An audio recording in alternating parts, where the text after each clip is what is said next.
So imagine for a second that you are walking into, well, probably the most powerful, intimidating room on Sand Hill Road. Oh, absolutely. The epicenter of venture capital. Right. The AC is perfectly calibrated. The espresso machine costs more than your first car. Yeah, of course it does. And you sit down across this massive oak table from the absolute titans of venture capital, and you slide an 87-slide pitch deck across the wood. But you're only showing them 63 of those slides, right? Exactly. Got to hold some back for the vision. But here's the catch. You are pre-revenue. You're pre-product, pre-permit. You are quite literally pre-reality. Completely pre-reality, just a guy with a deck. Yeah. And you're looking them dead in the eye. Yeah. And you're asking for $100 million at a $1 billion valuation just to, dam the roaring rivers of the Himalayas. It's such an incredibly bold setup. It really is.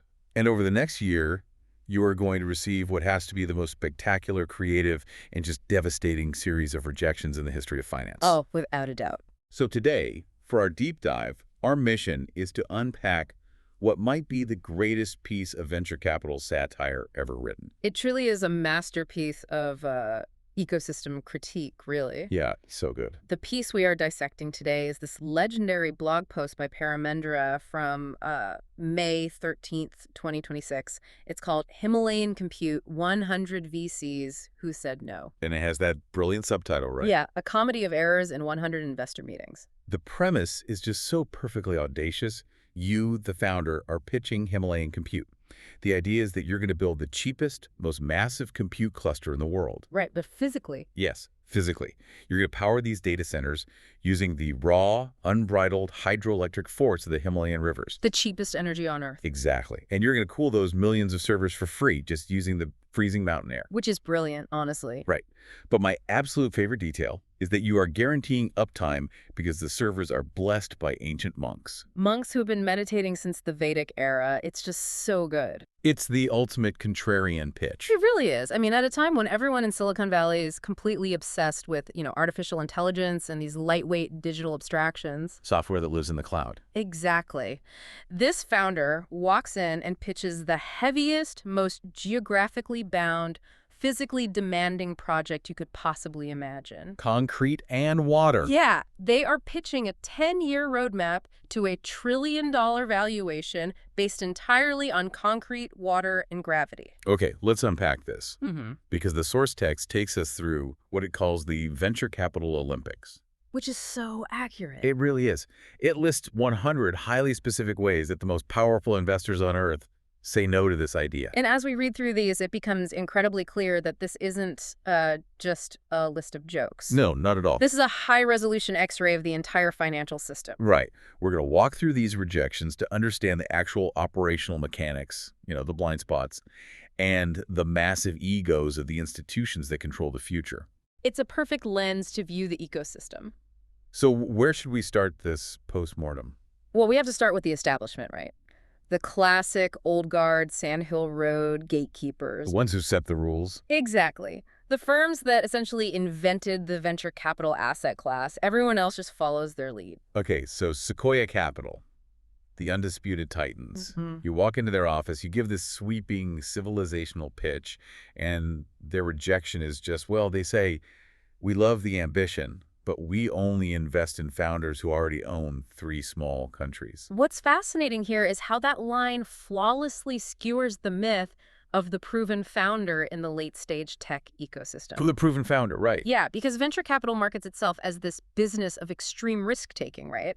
They fund the crazy misfits. The garage dropouts. Right, but at the highest echelons, the idea itself almost becomes secondary to the pedigree of the person pitching it. It's basically an exclusionary prestige filter. Exactly. If you are proposing a project of sovereign nation-state scale, they don't want to take a risk on a visionary unknown. They want someone who already operates at the scale of geopolitics. They want a sure thing disguised as a big risk. Yeah, it becomes about prestige rather than a measure of actual merit. I find that so fascinating because it exposes a profound conservatism hiding behind this mask of disruption. But then you take your deck over to Benchmark. Ah, Benchmark. And Benchmark says, we only invest in companies that can become trillion-dollar businesses in 9 years. 9 years, specifically. Right. Meanwhile, your meticulously crafted roadmap is 10 years long. They reject you over a 12-month discrepancy. To understand why that joke is so piercing, we really need to break down the actual mechanics of a venture capital fund's life cycle. Let's do it, because I think a lot of people don't know how that works. Right, so VCs don't just use their own money, they raise capital from limited partners, pension funds, university endowments, wealthy families. Yes, the LPs. And when they raise that money, they establish a fund with a strict, legally binding lifespan. And that lifespan is 10 years.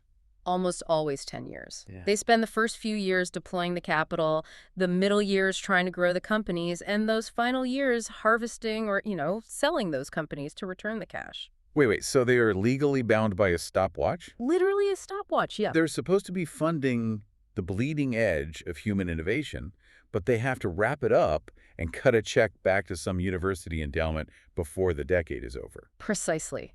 The 10-year fund structure is an entirely artificial constraint imposed by the financial industry. That is wild. So Benchmark's joke here is that your 10-year roadmap is mathematically incompatible with their fund's arbitrary deadline.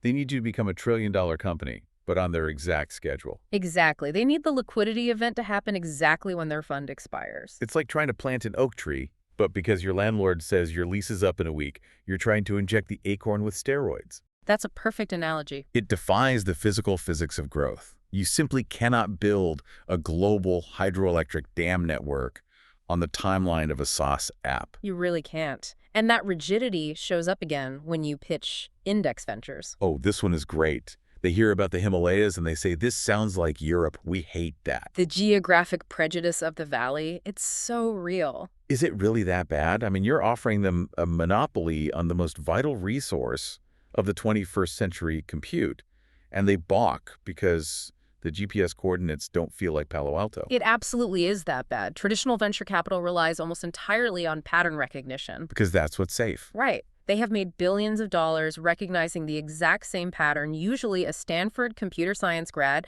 building a software as a service company in California. Right. So a paradigm-shifting physical project, by definition, breaks that pattern. It breaks their brains a little bit. It does. Yeah. When you present them with a massive physical reality halfway across the globe, their mental models just collapse. So they just retreat into their arbitrary mandates. Exactly. You see DST Global telling the founder they are too early, while IVP, in the very next meeting, says we're late stage. Your company is pre-stage, pre-reality. That perfectly captures the feeling of a founder running into a brick wall of bureaucracy.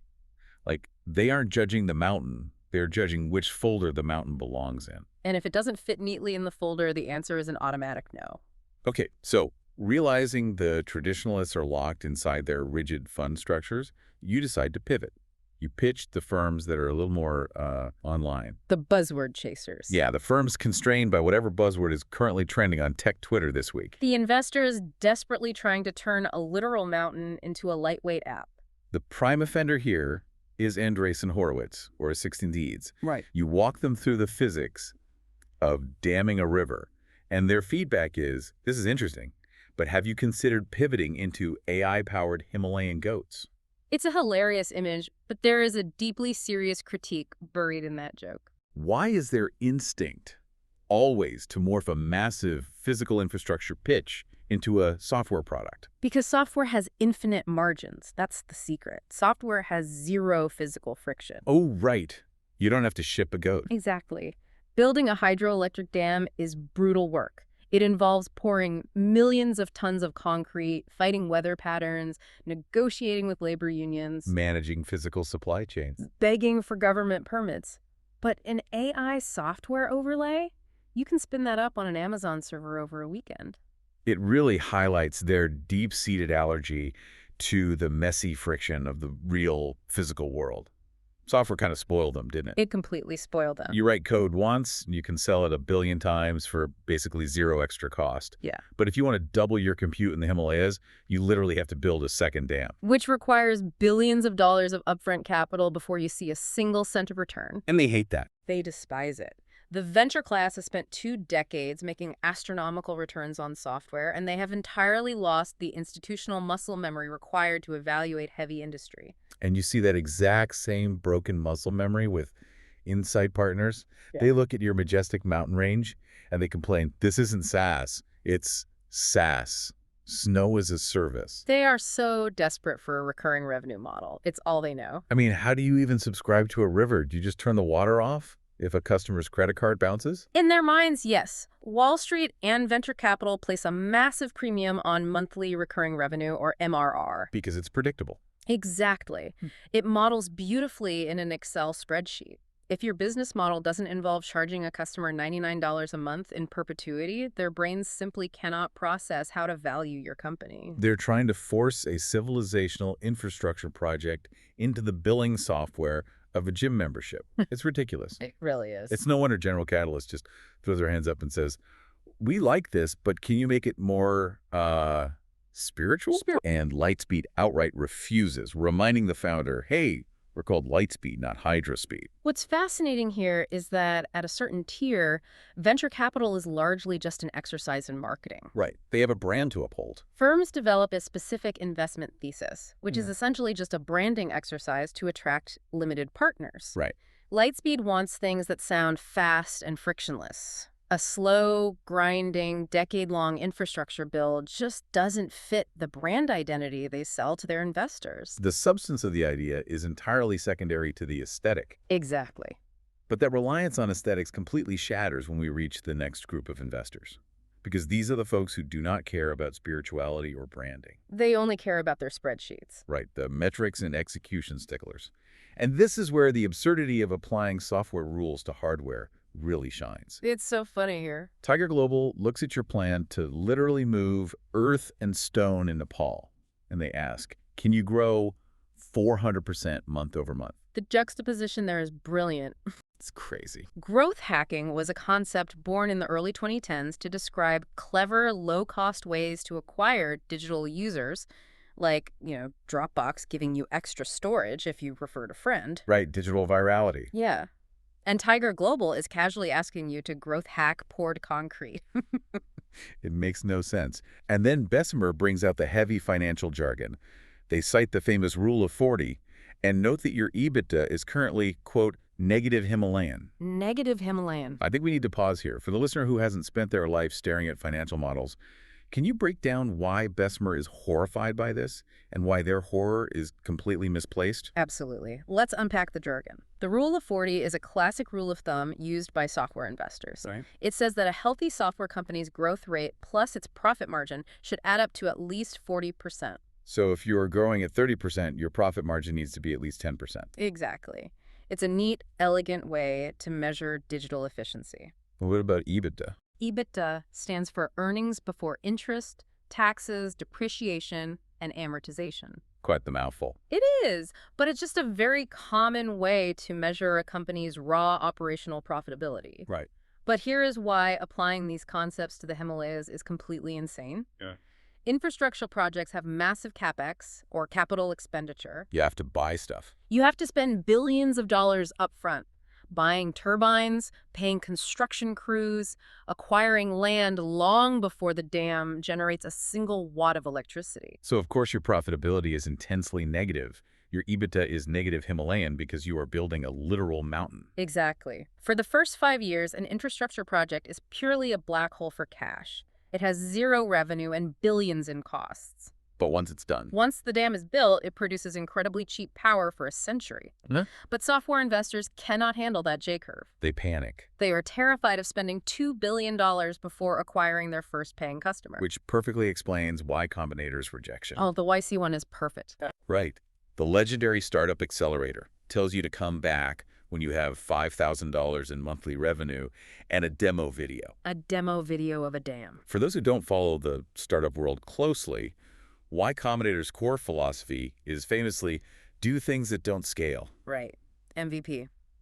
Minimum viable product. They tell founders to duct tape a website together, manually find 3 users, and prove people actually want the product before raising big money. Which is brilliant advice if you are building, an app for dog walkers. But applying that to a hydroelectric dam, here's where it gets really interesting. It's like asking Noah for a prototype demo video of the Ark before the first drop of rain falls. Exactly. Like, hey, Noah, love the flood thesis, but can you just build a small canoe and get 3 animals to pay a monthly subscription first? You cannot build a minimum viable product of a dam. The river will just wash it away. And that leads to the patronizing rejections from firms like NEA and Initialized Capital, who say they, quote, love the story, but note that it requires execution or is missing revenue.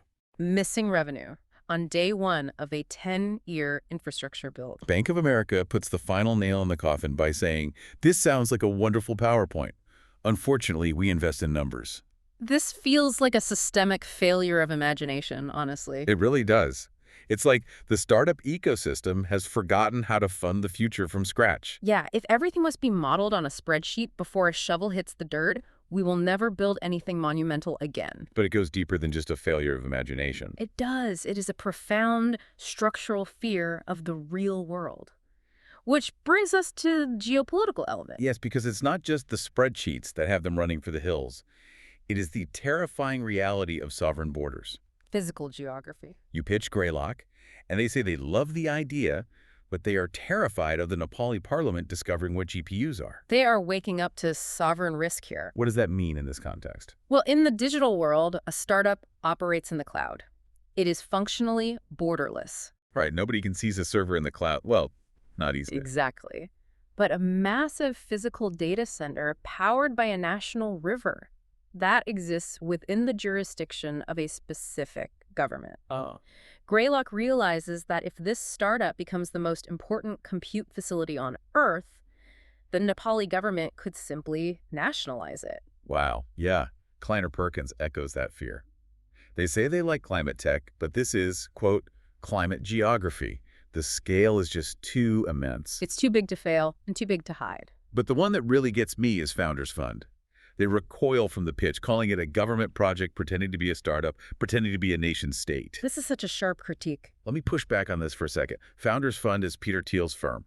Their entire brand is making massive contrarian bets on the hardest possible tech. Right. The manifesto is we wanted flying cars. Instead, we got 140 characters. Exactly. They funded SpaceX when everyone thought private spaceflight was a joke. Yeah. They funded Palantir, which literally builds software for spy agencies. So why would a firm that prides itself on audacious disruption suddenly balk at a nation-state level project? Isn't this exactly their playbook? You'd think so, but what's fascinating here is how the author brilliantly skewers the actual limits of Silicon Valley disruption. How so? When a VC firm says they want to disrupt an industry, they usually mean they want to outmaneuver slow, complacent legacy players who can't fight back, like the hotel industry with Airbnb or taxi cartels with Uber. Oh, right. They use software to bypass local regulation. Exactly. But you cannot bypass a parliament when you are damming their literal river. You can't just ignore the government. No. You cannot growth hack your way around physical electricity generation. Disrupting global compute by establishing a sovereign geographic monopoly introduces real-world friction that armies fight wars over. Wars, not app updates. Right. It is a level of hard power that venture capitalists are entirely ill-equipped to wield or manage. Menlo Ventures and Union Square Ventures don't even try to hide it. They flat out say, we don't do hardware and we invest in networks. This is electricity. They're allergic to it.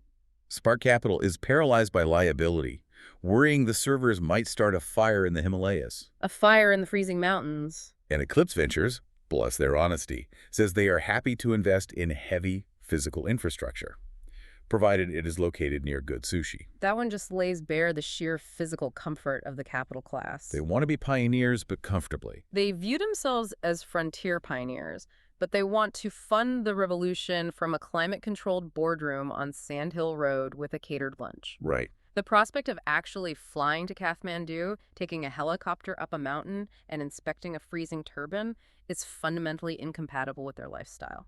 And GGV Capital even uses geopolitics as an excuse, noting they can't invest because their own firm is currently being geopolitically reorganized due to U.S.-China tensions. Reality is just too messy for them. Okay, so the traditional VCs are paralyzed by their fund structures.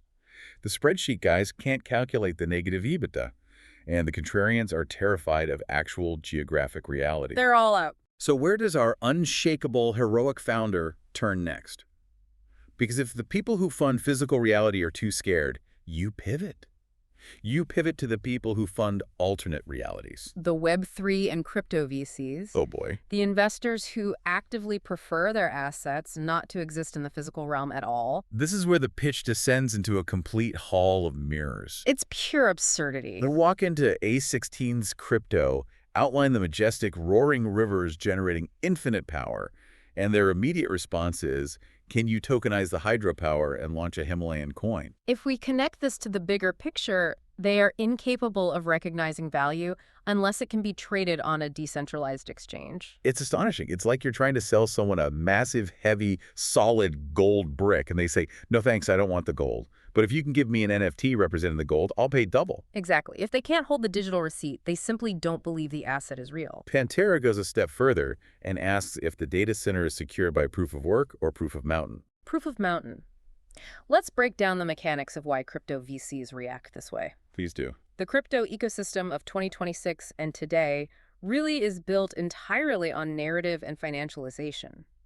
Tokenization is the process of taking an asset, slicing it into digital shares, and creating a speculative market around it. So they don't care about the electricity. They don't want to fund a dam to produce electricity. They want to launch a token associated with the dam so they can sell the token to retail investors at a massive markup. Paradigm and Coinbase actually vocalize this fear, worrying that there is, quote, too much infrastructure and not enough hype. Not enough hype for a mountain range. They genuinely ask if Nepal has enough memes to sustain the market for a token. That is just tragic, honestly. It is. They view the actual life-sustaining infrastructure as a liability because you can't hype a concrete wall the way you can hype a digital picture of a monkey. Exactly. But Polychain's rejection is probably the most philosophically bankrupt of them all. Oh, remind me what they said. They tell the founder, hydropower is centralized. That's against our religion. The sheer irony. Right. The entire crypto ecosystem requires astronomical amounts of global compute and electricity to run their decentralized ledgers. Huge amounts of power. Yet they are so ideologically married to the concept of decentralization that they view a massive mountain range, the ultimate natural source of centralized gravity and power, as a moral failing.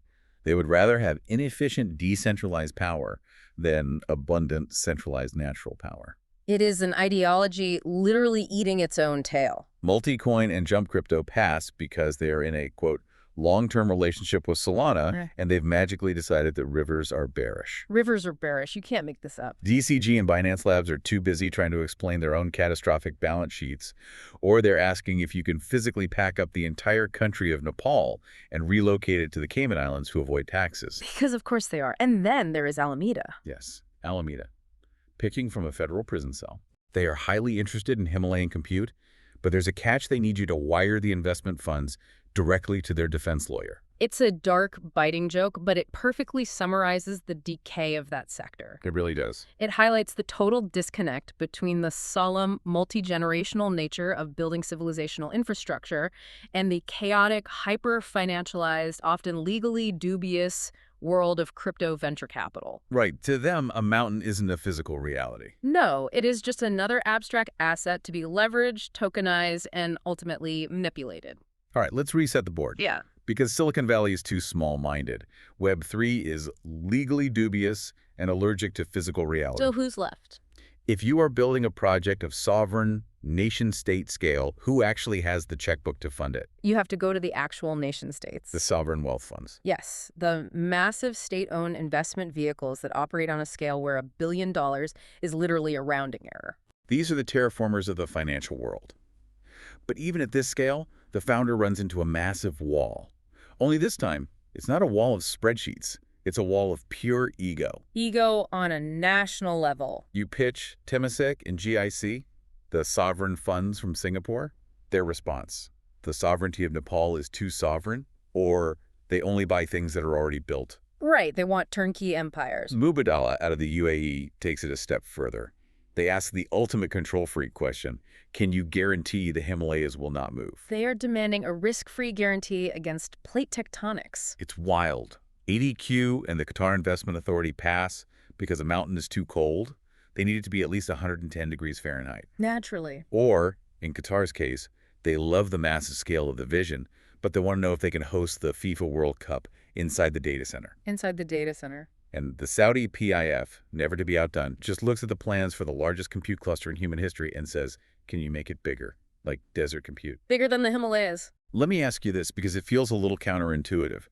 Aren't these sovereign wealth funds supposed to be the ultimate rational actors? They're supposed to be, yes. They have teams of brilliant economists tasked with preserving generational wealth for a post-oil future. Why would they pass up a monopoly on global compute just because it's located in the wrong climate or because they can't play soccer inside of it? It's a great question, and the answer comes down to the underlying mandate of sovereign wealth. Which is what? While they are tasked with generating financial returns, their primary unspoken objective is national branding and geopolitical prestige. Ah, so it's PR.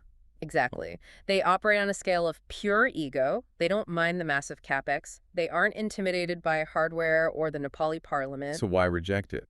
They reject Himalayan Compute simply because it serves someone else's geographic narrative. That makes total sense. Qatar wants the World Cup in the server farm because everything they fund must serve as a monument to their own state power.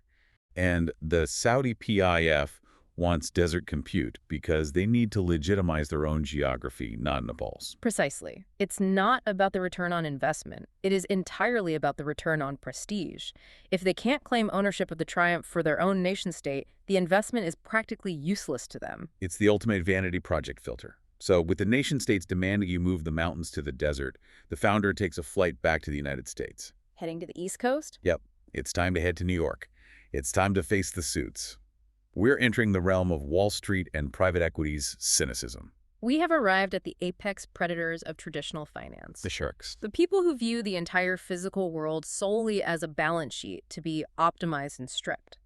And the rejections here take a distinctly dystopian, almost terrifying turn. Blackstone, the massive real estate and investment firm, looks at the majestic ancient Himalayas and says, we would invest if this were a parking lot. A parking lot generates immediate yield. A mountain requires imagination.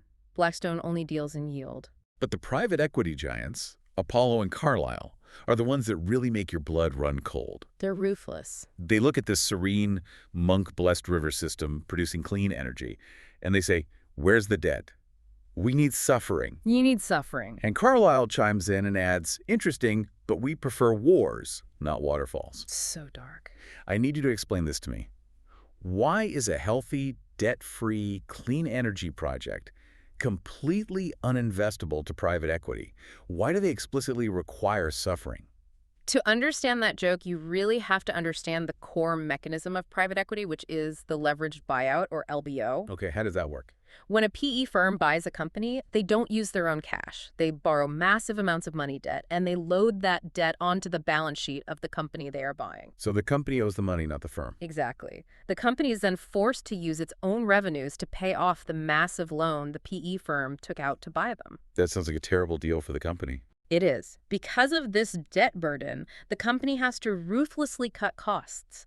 They lay off workers, sell off assets, and strip the company to its bones to make the debt payments. Ah, there's the suffering. There's the operational suffering. But for the private equity firm, it's brilliant because they risked very little of their own money, and they reap all the upside when they eventually sell the gutted company. So Apollo and Carlyle cannot invest in a peaceful, debt-free mountain because there is no distress to exploit. Right. Their entire financial model requires a victim. That is deeply unsettling, but it perfectly explains KKR's reaction. What did KKR say? KKR listens to the pitch and says, we like the idea, but can you lay off 30% in Nepal first? Wow. They don't even view Nepal as a sovereign nation of human beings. They view it as a bloated corporate headcount that needs to be optimized for shareholder value. It is the ultimate expression of extractive efficiency. And the investment banks know better. Goldman Sachs and Morgan Stanley review the financials. They call your pitch a prophecy rather than an investment, and they complain that it lacks a derivatives market.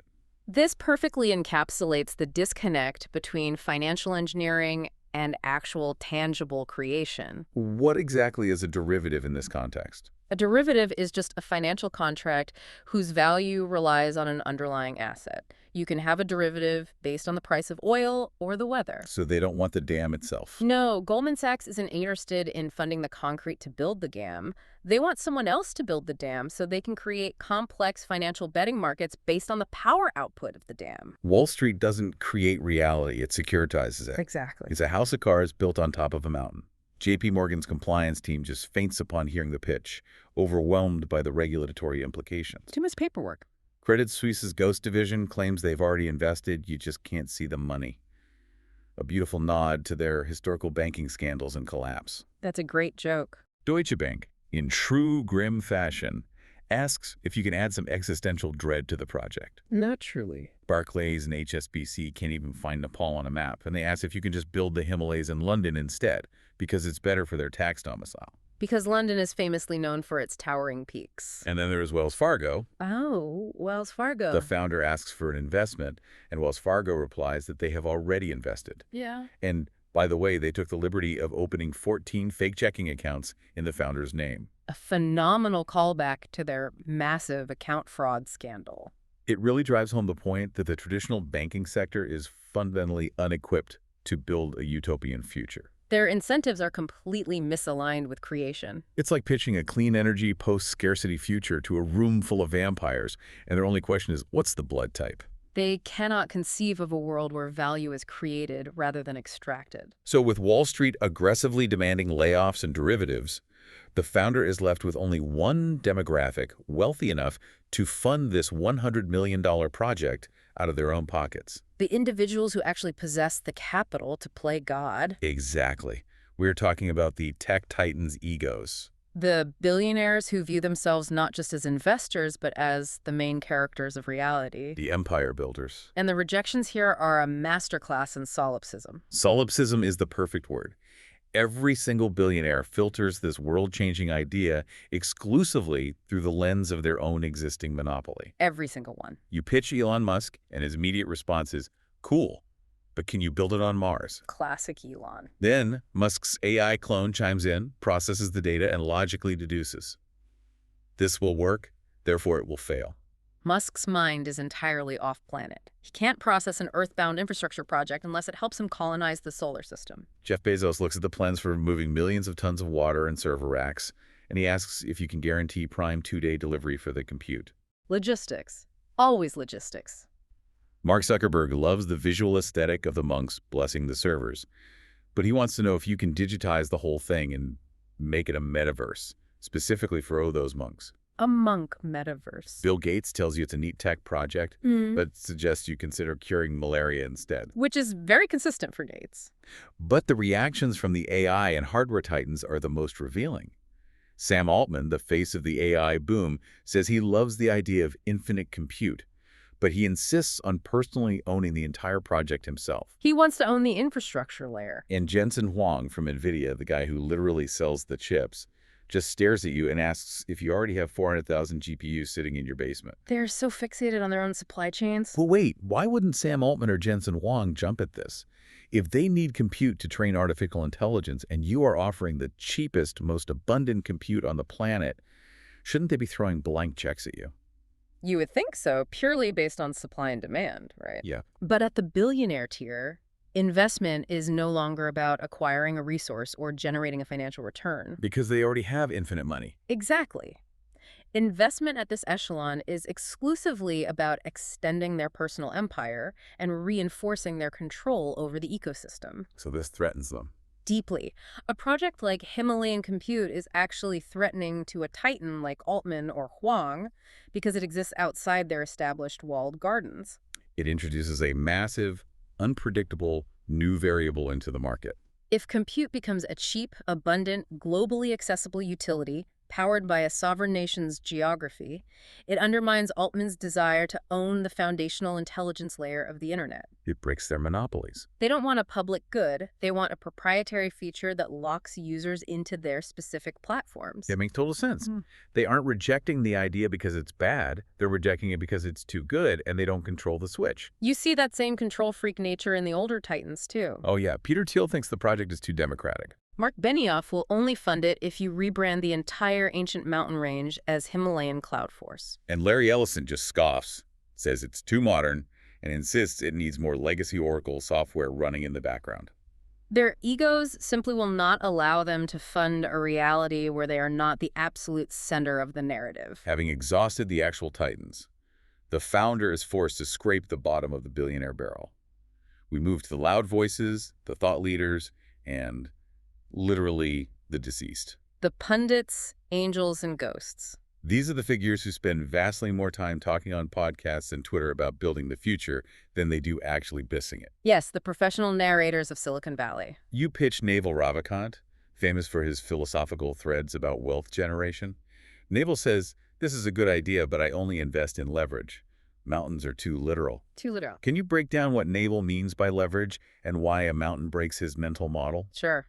Naval's famous framework for wealth relies on finding forms of leverage that are decoupled from your personal time and physical effort. Okay. He usually points to 3 types of leverage. Labor, so other people working for you, Right. capital money working for you, and media or code products that have 0 marginal cost of reproduction, like a YouTube video or a piece of software. Oh, I see. He loves code because it is infinite leverage. You write an algorithm once, and it runs 1 billion times for free. And a mountain is the exact opposite of that. Exactly. A mountain is heavy. It is bound by physical geography. It requires constant maintenance. It is, as he says, too literal. So his framework for wealth is entirely abstracted from the physical world. Right. So a literal geographical monopoly computes to him as a bad investment. It's amazing how deep these philosophical blind spots go. Chamath Palihapitiya takes the pitch, promises he'll send out a supportive tweet, and then completely disappears into the ether. Typical Chamath. Jason Calacanis, the ultimate angel investor hustler, offers you a measly $25,000, but only if you agree to pivot and rename this sweeping civilizational project Uber for hydropower. It is the absolute trivialization of a massive idea. They're trying to shrink a mountain down to fit inside a tweet. Yeah, they really are. The Shark Tank guys even get a crack at it. Mark Cuban throws his hands up and says, "I'm out." Too many syllables. Too many syllables. Kevin O'Leary, Mr. Wonderful, demands a convoluted royalty deal where he gets 9% of every single raindrop that falls in the Himalayas. Of course he does. Oprah suddenly appears just to yell, "Actually, no. Nobody gets a GPU." It highlights the commodification of the pitch process itself. What do you mean? For the pundits, the pitch isn't about evaluating the company's merit.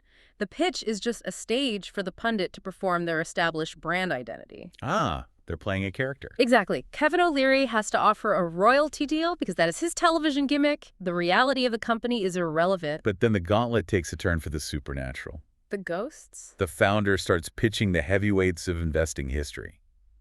Warren Buffett takes a look, shakes his head, and says he doesn't invest in things he doesn't understand. And he simply does not understand electricity. Which, to be fair, is very on brand for Buffett. True. But then Charlie Munger, communicating from beyond the grave, reviews the pitch. Munger says, "This is a damn foolish idea. I love it. But no." Classic Munger. Jack Ma chimes in and tells you the project is too American and desperately needs more mysterious disappearance. Woof. Paul Graham and Jessica Livingston, the founders of Y Combinator, review the deck, call it a national infrastructure hallucination, and ask if you're secretly just starting a religion. A religion. Vinod Khosla yells at you that the goal is to replace all humans with GPUs, but starting with the population of Nepal is just too slow for his timeline. It's an incredible rapid-fire sequence of tech industry archetypes. Every single one of them is trapped in their own historical narrative. You have Mary Meeker and Michael Moritz complaining that your total addressable market slide is missing reality and reminding you that compelling stories don't generate internal rate of return. The TAM slide is always a sticking point. Chris Sacca refuses to write a check unless you look good wearing a cowboy shirt. Yeah. Ron Conway thinks your founder energy is too radioactive. And the PayPal Mafia, David Sachs, Bill Gurley, Fred Wilson, accuse you of committing an act of Himalayan aggression, tell you your cap table is spiritually offensive, and demand you relocate the mountain to Florida. Relocate the mountain to Florida. And I have to stop here. I have to challenge this specific element of the satire. Okay, what is it? Paramendra literally includes dead people in this list. Paul Allen's foundation says, "We would invest, but we're dead." Right. And the ghost of Steve Jobs manifests in the boardroom just to tell you that the Himalayas are not magical enough. Not magical enough. Why on earth include actual ghosts in a venture capital pitch gauntlet? Is it just a surreal joke, or is there a mechanical point being made here? This raises an important question, and it is actually one of the most brilliant critiques in the entire piece. Oh, really? Yeah, it points to a very real psychological phenomenon in Silicon Valley. Founder culture is deeply, obsessively steeped in myth-making and hero worship. They do love their legends. They treat the words of deceased legends as active, binding doctrine. Every pitch meeting invokes the spirit of Steve Jobs' product design. Right. What would Steve do? Exactly. Every board meeting references Charlie Munger's mental models. So they're basically appealing to dead guys. These firms don't just invest money, they invest in the continuation of a historical lineage.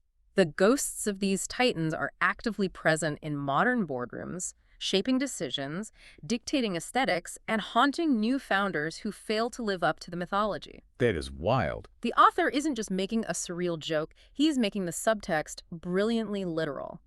You aren't just pitching the living partners of a firm, you are pitching the ghosts that haunt their investment thesis. Wow. The ghosts of Sand Hill Road. You have to prove to a guy in a fleece vest that Steve Jobs would have liked your dam. It is incredibly profound and, frankly, a little exhausting for the founder. I can imagine. Which brings us to the end of the road. We have pitched everyone. The traditionalists, the crypto bros, the sovereign wealth funds, the Wall Street vampires, the billionaires, the pundits, and the ghosts. Everyone. Finally, you are left meeting with the generic archetypes of the ecosystem.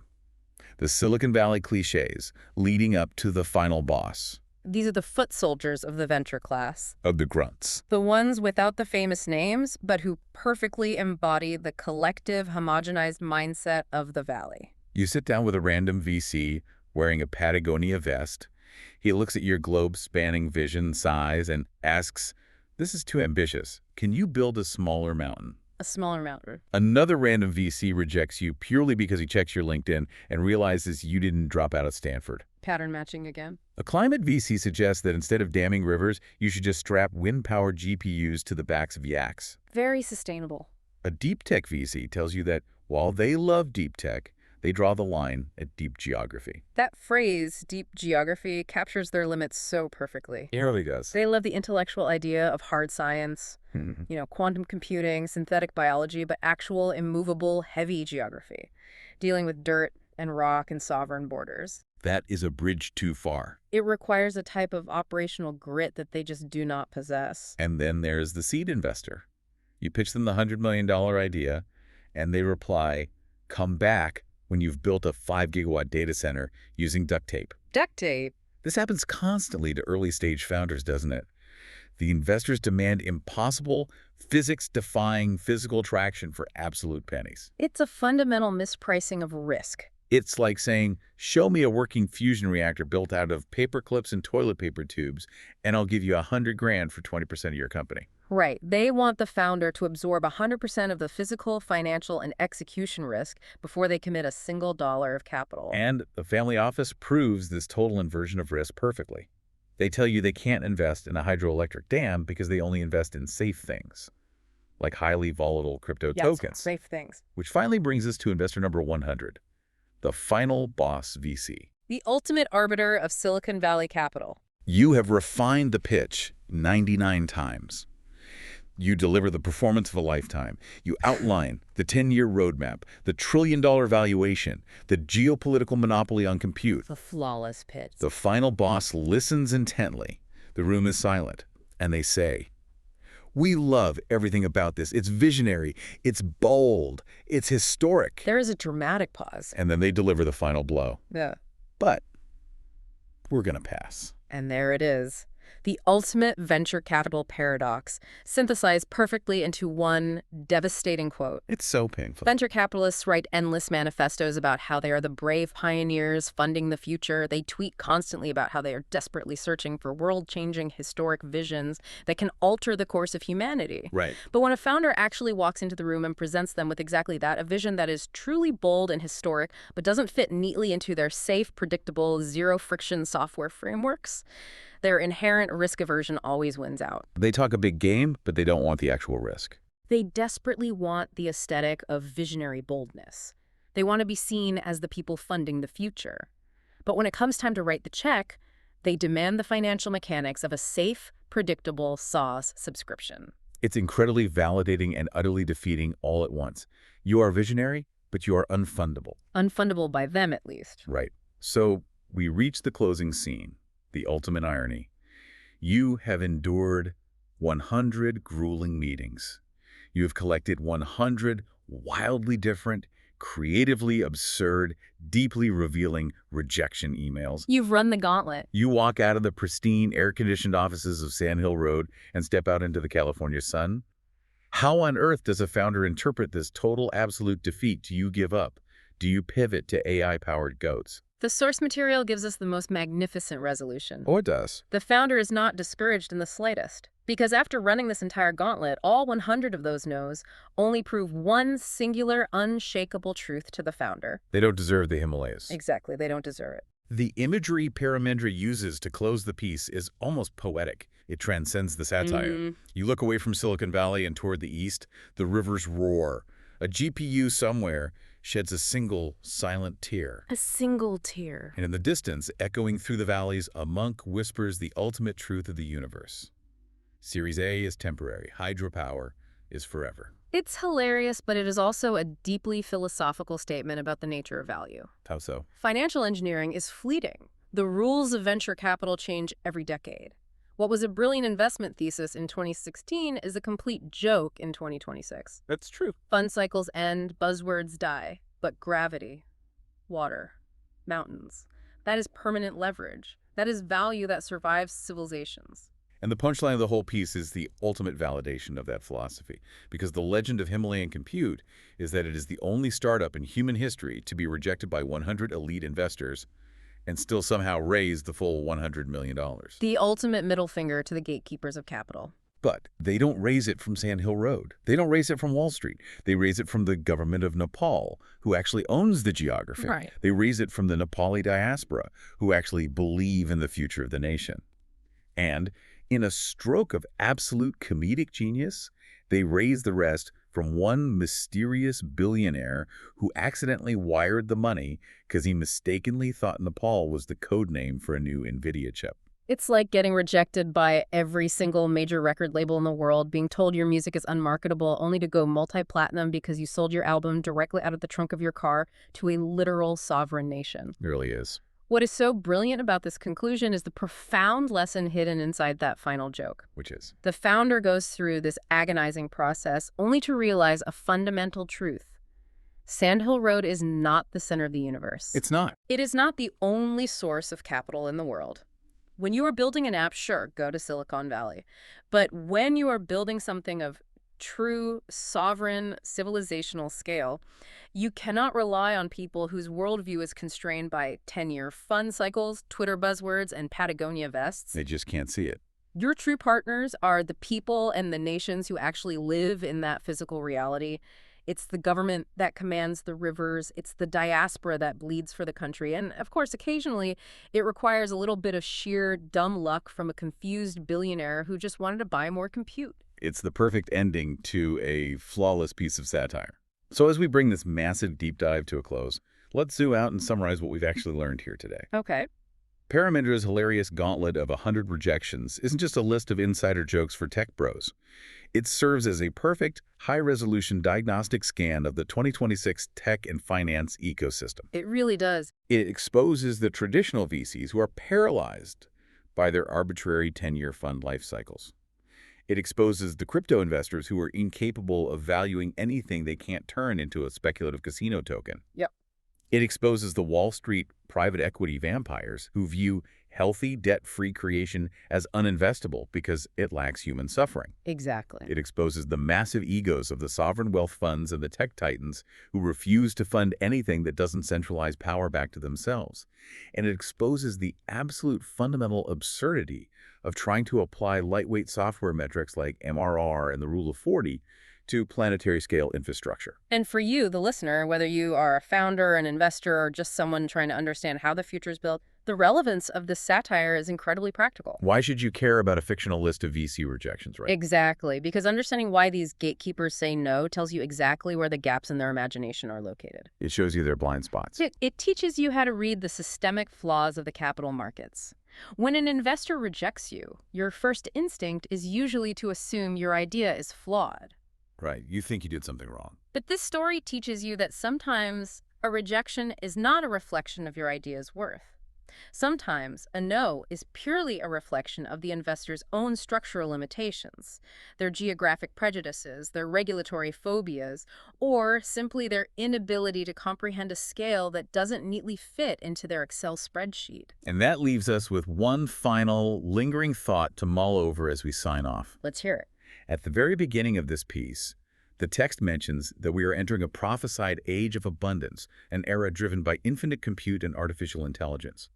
For the last 30 years, we have been told that the most valuable things in the world are digital networks, code, algorithms, user data. Software eating the world. Exactly. But as artificial intelligence makes code infinitely cheap and easy to produce, what if the value of the digital world approaches zero? Oh, wow. What if the most valuable technological moats of the future have absolutely nothing to do with software at all? What if the ultimate unbeatable tech moat of the 21st century is simply immovable, undeniable, massive physical geography? Like a roaring infinite mountain range that Silicon Valley can never, ever neatly package into a software subscription. Precisely. Remember how we started this deep dive, talking about the blueprints for a bridge and how engineers love the heavy, predictable reality of poured concrete and steel? Right. Maybe the true visionaries of the future won't be the ones writing elegant code in a climate-controlled office in California. Maybe the real masters of the universe will be the ones who figure out how to look at a roaring river, calculate the physics of gravity, and bitch the mountain itself. Hydropower is forever. Thank you so much for joining us on this deep dive into the source material. We hope you survive the venture capital Olympics, and we will catch you on the next one.